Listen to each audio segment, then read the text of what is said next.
वो ख्वाब के अंदर दूध देखना और या ख्वाब के अंदर सांप देखना, ये दो ताबीरें हैं। मैं दोनों की ताबीरें आपको बताना चाहता हूँ। आपसे दरख्वास्त करता हूँ, अगर पहली दफ़ा यूट्यूब पर पहली दफ़ा मुझे देख रहे हैं, वीडियोस को देख रहे हैं, खुदा का वास्ता आप इनको ध्यान से वीडियोस को देखें और इनको एक एक बात को जो है ना, आप इसको जो इस पर अमल करने की कोशिश करें।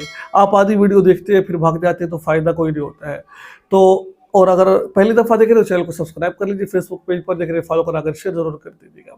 देखिए ख्वाब में दूध देखना ये इल्म की तरफ इशारा है।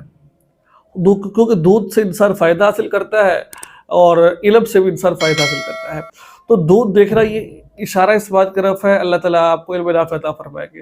अच्छा, ख्वाब में दूध का गिरना इशारा इस बात की तरफ है कि आप जो सा है क्या कहते हैं, इल्म तो अल्लाह ने आपको दे रखा है लेकिन आप उस पर अमल नहीं कर रहे हो, तो अमल करने की भी कोशिश करें।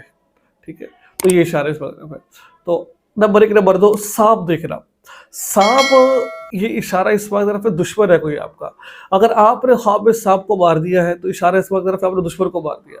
अगर ख्वाब में सांप ने आपको नुकसान पहुंचाया है तो समझ लो कि दुश्मन आपको नुकसान पहुंचाएगा, आपको नुकसान पहुंचने वाला है।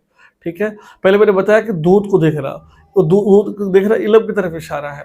नंबर 2, आपने पूछा कि सांप देखना, सांप ख्वाब के अंदर देखना यही है जैसे दुश्मन को देख लिया। अगर आपने घर में देखा है तो समझे कि घर में कोई आपको दुश्मन है, बाहर देखा तो कोई बाहर आपका दुश्मन है। ठीक है, अगर सांप ने डस लिया है तो समझे कि दुश्मन आपको नुकसान पहुंचाएगा। अगर नहीं डसा और आपने उसको मार दिया, समझे कि आप वो जो है ना वो आपको नुकसान नहीं पहुंचा सकेगा। आपने कोई ऐसा अमल आपने किया है, ऐसी नेकी की है या ऐसा अमल कर रहे हैं जिसकी वजह से वो आपको नुकसान पहुंचाना चाह रहे हैं, लेकिन पा नहीं पा रहे, नुकसान पहुंचा नहीं पा रहा, आप कोई ऐसा अमल कर जिसकी वजह से वो पीछे हट जाता है। तो ये था ख्वाब में सांप और दूध को देखना। मुझे उम्मीद है कि आपको वीडियो समझ आ गई होगी। दुआ में याद रखें, चैनल को सब्सक्राइब कर लीजिए। अस्सलाम वालेकुम व रहमतुल्लाहि व बरकातहू।